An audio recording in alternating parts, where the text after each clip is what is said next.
इस वीडियो को अगर आप लोगों ने पूरा देख लिया ना तो आपका JMN 2026 का जो डर है वो मैं खत्म कर दूंगा। ठीक है, स्ट्रेट अवे क्वेश्चन से स्टार्ट करते हैं। प्रीवियस ईयर क्वेश्चंस 2025 में आए हुए क्वेश्चंस है मेरे पास, और उसके बाद में बीच में हम लोग बात कर लेंगे जो भी मेरे को चीजें बतानी होंगी। सबसे पहला क्वेश्चन आप देखो, आपके स्क्रीन में दिया हुआ है, sum of infinite series cot inverse के टर्म्स में आपको दिया हुआ है। ठीक है, अब मान लो ये क्वेश्चन आपको अगर सॉल्व करना नहीं आता, आप JMN के एग्जाम में बैठे हो, तो दो चीजें होती है। एक तो आप देखो हार मान लो, तो हार मान रहे हो तो इस चैनल को फॉलो मत करो, आप जा सकते हो। अगर आपको फाइट बैक करना है, आपकी प्रिपरेशन चाहे जो भी हो, कम टाइम के अंदर में अगर आपको एग्जाम क्रैक करना है और अगर आप क्रैक करने के सिचुएशन में हो तो आपको NITs पक्की करना है, तो आप इस चैनल के साथ में जुड़े रहो। तो यहाँ पर क्या है कि भाई कॉट इनवर्स 7/4 इस तरीके से आपको क्वेश्चन दिया है। अब आपका दिमाग यहाँ पर ये होना चाहिए कि क्या मैं यहाँ पर अप्रोक्सीमेशन करके इस क्वेश्चन को सॉल्व कर सकता हूँ। थ्योरी नहीं पढ़ी, सॉल्व करना नहीं आ रहा, कोई बात नहीं, स्टक हो गए हैं, क्या मैं इसको अप्रोक्सीमेशन करके सॉल्व कर सकता हूँ। देखो हमारे पास में क्या है, सबसे पहले तो tan 0 डिग्री कितना होता है, tan 0 डिग्री होता है 0। ठीक है, tan 30 डिग्री कितना होता है, tan 30 डिग्री होता है 1/√3 1/1.7। अप्रॉक्स करोगे तो वो आपका 0.6 आएगा। आपको पता है कि भाई tan 45 डिग्री कितना होता है, आपका 1 होता है। फिर tan 60 डिग्री कितना होता है, आपके पास में √3 होता है, मतलब कि 1.7 होता है। ठीक है, tan 90 इन्फिनिटी होता है। इसके बाद वैल्यूज बढ़ती हैं। सो ये हमको tan की वैल्यूज पता होती है, कोई क्लास 10 का बच्चा होगा उसको भी पता होगा, आपको इतना तो पता होगा। अब यहाँ पर जो कॉट इनवर्स 7/4 है ना, उसका मतलब क्या है, उसको हम बोल सकते हैं tan इनवर्स 4/7, ये हम बोल सकते हैं, यस और नो। और फिर हमारे पास में क्या है, tan इनवर्स आप इसको बोल सकते हो 4/19, है ना। इस तरीके से आप सबको जो है उल्टा कर लेना।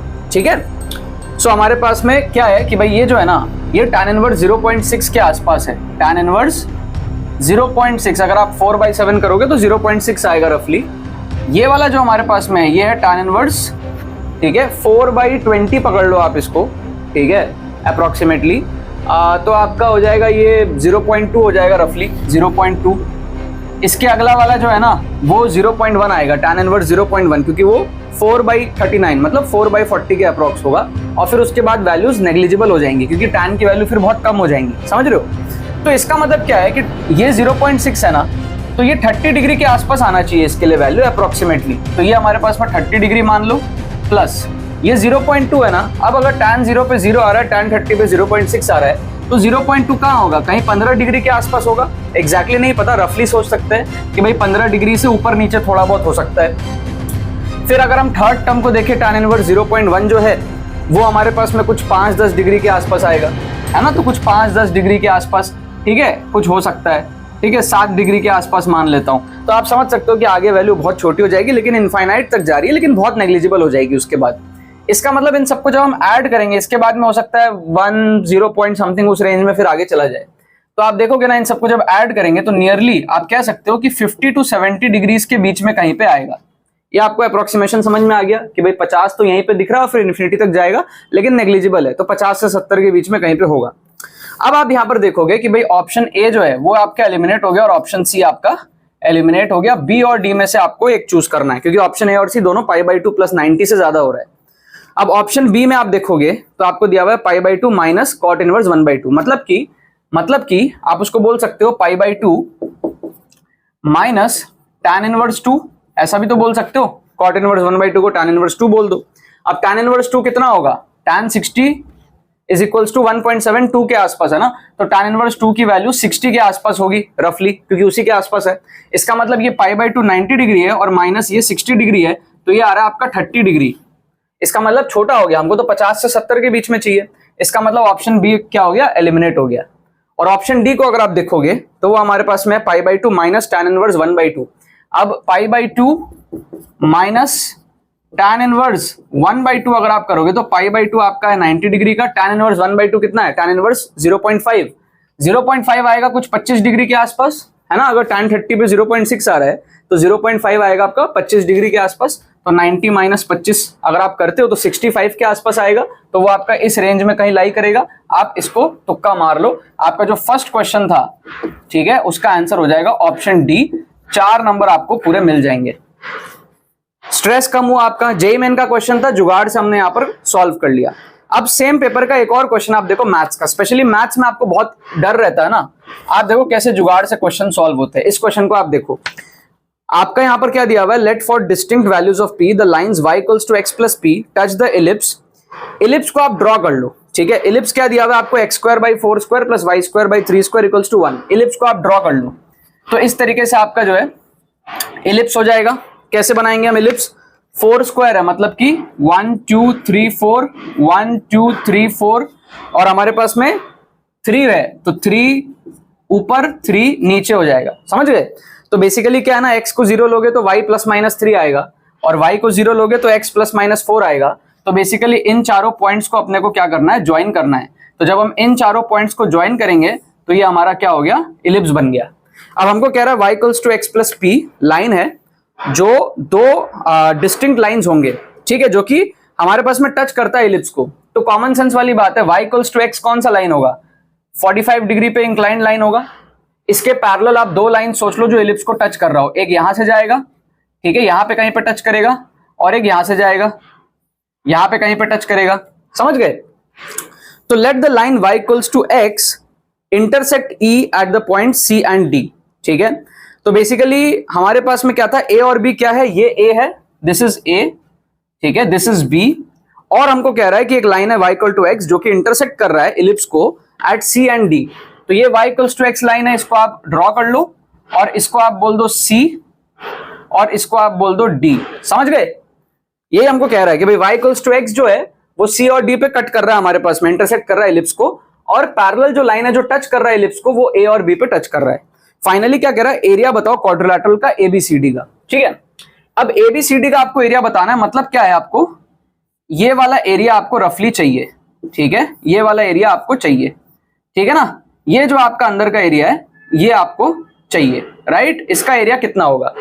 अब आपसे क्वेश्चन अगर सॉल्व नहीं हो रहा, आप क्या करोगे, हार मान जाओगे, नहीं, आपको जुगाड़ लगाना है। अब जुगाड़ क्या यहाँ पर आप लगाओगे, आप देखो इलिप्स का एरिया क्या होता है, एरिया ऑफ इलिप्स आपका होता है पाई AB के बराबर। तो इस केस में पाई की वैल्यू तो आपको पता ही है 3.14 समथिंग, और A की वैल्यू आपको पता है क्वेश्चन में दिया हुआ है 4 और B की वैल्यू दिया हुआ है 3। तो इलिप्स का एरिया कितना हो जाएगा, ये जो एरिया है वो कितना हो जाएगा, ये आपका हो जाएगा 36 के आसपास, 36 से थोड़ा सा ज्यादा, 4 3 जा 12, 12 3 जा 36, है ना, 36 38 के बीच में कहीं पर होगा, यस और नो, उस रेंज में कहीं पर होगा, राइट। अब आप एक चीज समझो, हमको ये अंदर वाला एरिया चाहिए, ठीक है, फील करो थोड़ा सा। अगर ये एरिया 36 होगा तो अंदर वाला एरिया क्या होगा, 36 से कम होगा, और उसमें हमको ये पोर्शंस माइनस करने पड़ेंगे, तब हमको अंदर वाला एरिया मिलेगा। अब आप देखो कौन सा ऑप्शन सही हो सकता है, ठीक है। आप जैसे देखोगे ऑप्शन ए, ये आपको 36 दिया हुआ है, तो ये तो नहीं होगा, पॉसिबल नहीं है, क्योंकि 36 के आसपास तो हमारा इलिप्स का एरिया आ रहा है। विजुअली हमको देख के समझ आएगा 24 can be the correct answer, ठीक है, क्योंकि अगर आप 36 को 3 पार्ट में तोड़ोगे, अगर हम 36 को 3 पार्ट में तोड़ेंगे तो 2 पार्ट आपका आएगा 12 12 24 और तीसरा पार्ट आएगा 12 रफली। तो ये जो है ना, आपको फील आ रहा है कि ये वाला जो पोर्शन है 2/3 ऑफ द टोटल पोर्शन है, समझ रहे हो। ये वाला जो अंदर वाला पोर्शन है that is 2/3 of the total portion, ठीक है। तो हम 2/3 इंटू 36 अगर करेंगे तो हमको रफली वो 24 के आसपास फील आ रहा है, विजुअली फील आ रहा है। तो हम यहाँ पर तुक्का लगाएंगे 24 को। 48 तो वैसे भी नहीं हो सकता ना, क्योंकि वो उससे भी बड़ा हो गया, इलिप्स से भी बड़ा हो गया। इलिप्स का एरिया ही हमारे पास में 36 आ रहा है, तो फिर ये अंदर वाले का एरिया 36 से बड़ा कैसे आएगा, तो वैसे एलिमिनेट हो गया। और 20 थोड़ा कम दिख रहा है, 20 का मतलब है ना ऑलमोस्ट आधा, है ना, क्योंकि ये 36 से थोड़ा ज्यादा है, 37 के आसपास है, उसका आधा हो गया, आधा से थोड़ा ज्यादा ही लग रहा है।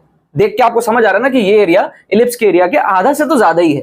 तो आप 24 को यहाँ पर प्रेडिक्टेड गेसवर्क करोगे, आप यहाँ पर बी ऑप्शन को आप तुक्का लगाओगे, 4 नंबर आपको यहाँ पर मिल जाएंगे। ये दोनों सेम पेपर का क्वेश्चन था। स्ट्रेस कितना रिड्यूस हुआ आप ये बताओ पहले, ठीक है। तो हमारा जेईई 2026 का तुक्का ट्रिक्स का कोर्स है, इससे आप 60 to 80 मार्क्स कम टाइम में बूस्ट कर सकते हो। जेईई के अंदर में काफी फेमस कोर्स होता है, आप इसके अंदर में अभी एनरोल कर लोगे, आज एनरोल कर लोगे, आपको ज्यादा बेनिफिट मिलेगा। एग्जाम टाइम में बच्चे एनरोल करते हो फिर कभी रिग्रेट करते हैं कि काश और पहले एनरोल कर लिया होता, ठीक है। इसमें अगर आपका स्कोर 70 80 90 100 कहीं इस रेंज में स्टक है, 120 130 किसी भी रेंज में आप हो, इवन आप 0 पे भी हो ना, तो वहां से भी आप जो अच्छा खासा स्कोर बूस्ट करते हो। अगर आप 0 पे हो तो आप 80 to 100 पहुंच सकते हो कट ऑफ के आसपास, और अगर आप 60 to 100 के बीच में कहीं पर भी हो, आप 140 170 180 इस रेंज में, मतलब 60 to 80 marks on an average आप इससे आराम से बूस्ट कर सकते हो। अगर आप 70 80 नंबर 100 नंबर कट ऑफ के आसपास हो तो सारी चीजें विद प्रूफ विद डेमोन्स्ट्रेशन इसके अंदर मैं दिखाता हूं। कई सालों से कोर्स चल रहा है, बहुत सारे स्टूडेंट्स इसके अंदर में एनरोल करते हैं, हजारों के गिनती में स्टूडेंट्स इसके अंदर में एनरोल करते हैं और अपने स्कोर को बूस्ट करते हैं। ठीक है, सीखोगे सारी चीजें, डिमॉन्स्ट्रेशन भी देखोगे, जेईई के पेपर्स में free mock test with solutions भी प्रोवाइड कर रहे, रिस्क को मैनेज करोगे। ऐसा नहीं है कि आपका स्कोर घट जाएगा, श्योर शॉट कैसे बूस्ट करना है वो आप सीखोगे, इंटेलिजेंट गेसिंग, जुगाड़ ट्रिक्स, ऑप्शन एलिमिनेशन, सारे लेटेस्ट ट्रेंड के हिसाब से आप जो है इसके अंदर में कवर करने वाले हो। बहुत अमेजिंग कोर्स ये होता है। ठीक है, लिंक डिस्क्रिप्शन में दिया हुआ है, कोई क्वेरी होती है हमारी टीम को आप व्हाट्सअप करके पूछ सकते हो, बट एनरोलमेंट करना इसमें बहुत जरूरी है आपका। राइट, हम लोग समझते हैं यहाँ पर और कुछ क्वेश्चंस देखते हैं। क्वेश्चन नंबर 3 आप देखो यहाँ पर क्या दिया हुआ है। क्वेश्चन नंबर 3 में आप देखोगे ना तो आपको दे रहा है कि भाई R1 R2 R3 जो है वो 5 ओम है और R4 जो हमारे पास में ना वो 10 ओम है। ठीक है, हमको बोल रहा है कौन सा इक्विवेलेंट हमको इक्विवेलेंट 6 देगा, कौन सा जो फिगर है, अरेंजमेंट है चारों में जिसमें इक्विवेलेंट 6 आएगा।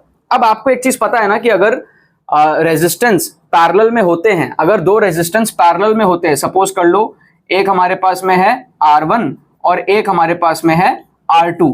ठीक है, तो पैरेलल में क्या होता है, जो इक्विवेलेंट आता है वो दोनों से छोटा होता है ना। अगर मान लो R1 की वैल्यू है 3 और R2 की वैल्यू है लेट्स से 4, तो जो इक्विवेलेंट आएगा वो 4 और 3 दोनों से छोटा होगा, मतलब 3 से भी छोटा होगा।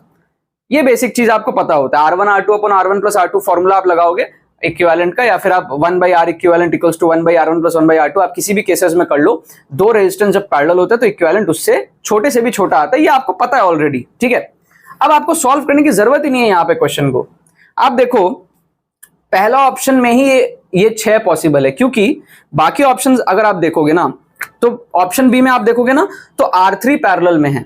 ठीक है, अब R3 की वैल्यू तो 5 है, तो इसका मतलब इक्विवेलेंट 5 से भी छोटा आएगा, 6 आ ही नहीं सकता। अब ऑप्शन सी में देखोगे ना तो आपका R1 जो है वो आपका जो है पैरेलल में, आप R1 को चेक करोगे तो आपका 5 ओम है। ठीक है, R1 R2 R3 तीनों 5 है, तो R1 आपका क्योंकि 5 और वो पैरेलल में है तो इसका मतलब जो इक्विवेलेंट आएगा वो 5 से छोटा आने वाला है, 6 आ ही नहीं सकता। और ऑप्शन डी में तो सारे ही पैरेलल में, R1 R2 R3 सब 5-5 वाले पैरेलल में है, तो इक्विवेलेंट 5 से छोटा ही आने वाला है। मतलब पैरेलल में सारे रेजिस्टेंस से छोटी वैल्यू इक्विवेलेंट में आती है। तो बी सी डी सारे एलिमिनेट हो गए, आपको सॉल्व भी नहीं करना पड़ा, आप सीधे ऑप्शन ए को यहाँ पर तुक्का लगाओगे, 4 नंबर आपको मिल जाएंगे। और ऑप्शन ए बड़ा सिंपल है, R1 प्लस R2 करोगे तो 10 आएगा ऊपर, और नीचे में R3 R4 करोगे तो 15 आएगा। 10 और 15 का इक्विवेलेंट निकालोगे तो आपका जो है वहां पर 6 आ जाएगा। ठीक है, आपका 150/25 that will be 6, R1 R2 upon R1 plus R2 वैसे भी आप कर सकते हो। ठीक है ना, तो ऐसा नहीं है कि मतलब जेईई मेन में आपको बहुत ज्यादा नॉलेज होने की जरूरत है या बहुत ज्यादा दिमाग होने की जरूरत है, सारे सेम पेपर के क्वेश्चंस है। ठीक है, आप थोड़ा रिसर्च करके कमेंट में बताना कि ये सारे किस पेपर के क्वेश्चंस है, जेईई मेन 2025 अप्रैल अटेम्प्ट का है, कौन से पेपर का है, कमेंट करके आप लोग सब बताना। राइट, अब आप देखो क्वेश्चन नंबर 4, इसमें क्या लूपहोल है भाई, कैपेसिटर का क्वेश्चन है, सेम पेपर का क्वेश्चन है वापस से। हमको क्या दिया हुआ है, C1 C2 ऊपर है, C3 नीचे है। अब कैपेसिटर में क्या होता है, खाली उल्टा हो जाता है। जो चीज मैंने यहां बताया कि रेजिस्टेंस में पैरेलल में क्या होता है, इक्विवेलेंट छोटा आता है, कैपेसिटर में क्या होगा, जब वो सीरीज में है तो फॉर्मूला पैरेलल वाला लगता है, जो यहाँ पैरेलल पे फॉर्मूला लगता है वो वहां सीरीज पे लगता है। इसका मतलब जब कैपेसिटर में सीरीज में है, जैसे C1 C2 साथ में है ना, तो उसका जो इक्विवेलेंट आएगा वो उन दोनों से छोटा होगा। समझ गए? अब सिंपल सी चीज देखो आप यहां पर क्या कह रहा है, C1 C2 C3 है, तीनों 5 है, और हमको बोल रहा है कि जो C1 है ना उसमें क्या किया गया है, डाइलेक्ट्रिक मीडियम उसमें फिल कर दिया गया है, तो जाहिर सी बात है उसकी कैपेसिटेंस थोड़ी चेंज हो जाएगी। अब अगर हम डायग्राम को समझेंगे ना तो ऊपर में हमारे पास में क्या है, C1 C2 है, और नीचे में हमारे पास में है C3। ठीक है, अब C3 तो क्या है, सेम है, C2 भी हमारे पास में सेम है। क्लियर हो गया? C1 में कुछ चेंज आया है। ठीक है, और हमको अभी क्या है, इफेक्टिव इक्विवेलेंट कैपेसिटेंस बताना है। कब? जब हमारे पास में C1 में चेंज आया है। ठीक है, अब एक चीज आप समझो, लास्ट में क्या होगा, ऐड होगा, जो भी इसका इक्विवेलेंट आएगा वो C3 के साथ ऐड होगा, क्योंकि जैसे रेजिस्टेंस में हम R1 प्लस R2 करते हैं सीरीज में, वैसे कैपेसिटेंस में हम पैरेलल में एडिंग करते हैं, C1 प्लस C2 करते हैं। सो यहां पर अगर आप देखोगे C1 अगर चेंज भी हो रहा है तो भी इन दोनों की जो इक्विवेलेंट आएगी वो C2 से तो छोटी आएगी ना। C1 क्या है पता नहीं, छोड़ो, C2 से तो छोटा आएगा, दोनों से छोटा आएगा, मतलब C2 से भी छोटा आएगा, इसका मतलब 5 से छोटा ही आएगा 5 से छोटा ही आएगा। अगर आप अभी इसकी इक्विवेलेंट कैलकुलेट करोगे इनिशियली तो 5 5 और 5 है, 5 और 5 मिला के आपको क्या मिल जाएंगे, 5 और 5 मिला के आपको मिल जाएंगे 2.5, है ना। और 2.5 को जब आप C3 के साथ करोगे तो आपको मिल जाएगा 2.5 प्लस 5 मतलब 7.5। तो इनिशियल तो 7.5 है जो कि ऑप्शन बी में है, तो वो नहीं होगा क्योंकि चेंज होगा ना। इनिशियली 7.5 इक्विवेलेंट है। अब जब चेंज हुआ C1 में, C1 जब चेंज हुआ है, ठीक है, तब भी C1 और C2 का इक्विवेलेंट 5 से छोटा ही रहेगा। तो जो भी वैल्यू आएगी वो 5 से छोटी आएगी, क्योंकि C2 स्टिल अनचेंज्ड है और वो 5 ही है, ठीक है। तो जो भी इक्विवेलेंट आएगा वो 5 से छोटा होगा, वो वापस 5 के साथ ऐड होगा, मतलब 10 से छोटा ही आएगा। और 10 से छोटा एक ही ऑप्शन और बच रहा है जो कि 9 है। 22.5 30 एलिमिनेट हो गया, 7.5 रहेगा नहीं, क्योंकि वो इनिशियल केस में था, कुछ तो चेंज आएगा, समझ गए। तो इसका इक्विवेलेंट 5 से छोटा ही रहने वाला है, और क्योंकि ये 5 है तो ऐड होके वो 10 से छोटा ही रहने वाला, और एक ही ऑप्शन ऐसे बच रहे हैं, तो हमारे पास में क्या हो जाएगा, ऑप्शन सी हो जाएगा, राइट। क्या आपको ये चीज समझ में आ रही है, यस और नो? ठीक है, अब एक क्वेश्चन और हम यहां पर देख लेते हैं केमिस्ट्री का। इस क्वेश्चन में मैं आपको सिखाऊंगा कि एग्जाम में बैठे बैठे अगर आप फॉर्मूला भूल जाते हो तो भी आप कैसे डिराइव कर सकते हो, मतलब नॉलेज अगर कम है तो आप एग्जाम में कैसे फाइट कर सकते हो। यहां पर कह रहा है जीरो ऑर्डर रिएक्शन के लिए हाफ लाइफ बताना है। अब मान लो आप जीरो ऑर्डर का फॉर्मूला जो है भूल गए एग्जाम के अंदर में, है ना, इतने फॉर्मुलेस तो याद नहीं रहते, तो आपको कंसेप्चुअली कैसे पढ़ना है रिमेनिंग टाइम में, जिससे कि आप फट से फॉर्मूला डिराइव भी कर सको। ठीक है, आपको पता है कि भाई जीरो ऑर्डर क्या होता है, R इक्वल्स टू के ए टू द पावर जीरो होता है, ये हमारे पास में होता है जीरो ऑर्डर। ठीक है, अब अगर ये जीरो ऑर्डर हमारे पास में है तो क्या मैं इससे टी हाफ का जो फॉर्मूला डिराइव कर सकता हूं? कैसे करूंगा, देखो मैं यहां पर रेट को लिखूंगा D A by D T equals to K लिखूंगा, क्योंकि A to the power zero तो 1 हो जाएगा, जीरो ऑर्डर है मतलब एन की वैल्यू जीरो है, ये हो गया मेरे पास में। तो ये क्या हो जाएगा मेरे पास में, डीए इक्वल्स टू के डी टी। अब मेरे को इंटीग्रेट करना पड़ेगा जीरो से टाइम टी तक और इनिशियल कंसेंट्रेशन ए नॉट से ए टी तक। तो मेरे पास में इंटीग्रेशन क्या आ जाएगा, A T minus A not equals to K T आ जाएगा। ठीक है, तो ये मेरे पास में क्या हो जाएगा हमारे पास में A T is equals to, आप देख सकते हो फाइनल ए टी था माइनस इनिशियल ए नॉट था। ठीक है, टी इक्वल्स टू जीरो पे हमारे पास में ए नॉट कंसेंट्रेशन था और टी इक्वल्स टू टी पे हमारे पास में ए टी कंसेंट्रेशन था। तो upper limit minus lower limit हम यहां पर करेंगे, तो A T is equals to, ठीक है, क्योंकि हमारे पास में क्या होता है ना, रेट होता है minus D A by D T. ठीक है, यहां पर माइनस साइन आता है, ठीक है, तो उसके वजह से क्या होगा, एक माइनस साइन आएगा, जो हम माइनस साइन को उस तरफ भी ले जा सकते हैं, राइट। तो हमारे पास में क्या हो जाएगा, A T is equals to A not minus K T, ये फॉर्मूला हो जाएगा। क्लियर हो गया आपको, यस और नो? ये हम डिराइव करें, इंस्टेंटली डिराइव कर रहे हैं। ठीक है, मान लो हम एग्जाम में बैठे और हमसे नहीं आ रहा, सॉल्व नहीं हो रहा, हमसे हम फॉर्मूला भूल गए, तो क्या कर सकते हैं, सिंपल आर इक्वल्स टू के लिखा, रेट होता है minus D A by D T, minus D A by D T करा इक्वल्स टू के किया, इंटीग्रेशन करा, के को उधर लेके चले गए हम, मतलब माइनस को उधर लेके चले गए, और फिर A T minus A not equals to minus K T आया, A T equals to A not minus K T आ गया। अब क्या करो, टी हाफ निकालना है। टी हाफ के लिए क्या करो, ए टी को ले लो ए नॉट बाई टू और टी को ले लो टी हाफ। तो अगर आप टी को ले लोगे टी हाफ और ए टी को ले लोगे ए नॉट बाई टू, तो यहां से आपका टी हाफ निकल जाएगा ए नॉट बाई टू के, है ना। इसको इधर ले लो, इसको उधर ले लो, K T half will be equals to A not by two, so T half will be A not by two K. इसका मतलब हमको समझ आ रहा है कि जो टी हाफ का फॉर्मूला होता है जीरो ऑर्डर के लिए, that is a not by two के, दिस इज द फॉर्मूला। इसका मतलब जो टी हाफ होता है जीरो ऑर्डर के लिए वो इनिशियल कंसेंट्रेशन पे डिपेंड करता है। क्लियर हो गया? अब आप समझो, इनिशियल कंसेंट्रेशन पहले था 2, ठीक है, तो टी हाफ कितना था, 1 घंटा था। अब इनिशियल कंसेंट्रेशन क्या हुआ है, 0.5, तो इसका मतलब टी हाफ क्या हो जाएगा, 4 गुना कम हो जाएगा उससे, क्योंकि 2 से पहले इनिशियल कंसेंट्रेशन 2 था, तो टी हाफ 1 आवर था, और टी हाफ जो इनिशियल कंसेंट्रेशन पे डायरेक्टली प्रोपोर्शनल है जीरो ऑर्डर के लिए। तो अब जब इनिशियल कंसेंट्रेशन पहले वाले से 4 गुना कम है, तो टी हाफ पहले वाले से 4 गुना कम होगा, मतलब 1 आवर का 4 गुना कम 15 मिनट होगा। ऑप्शन सी जो है यहाँ पर ये करेक्ट आंसर हो जाएगा, 4 नंबर आपको यहाँ पर मिल जाएंगे। क्या आपको बात समझ में आया?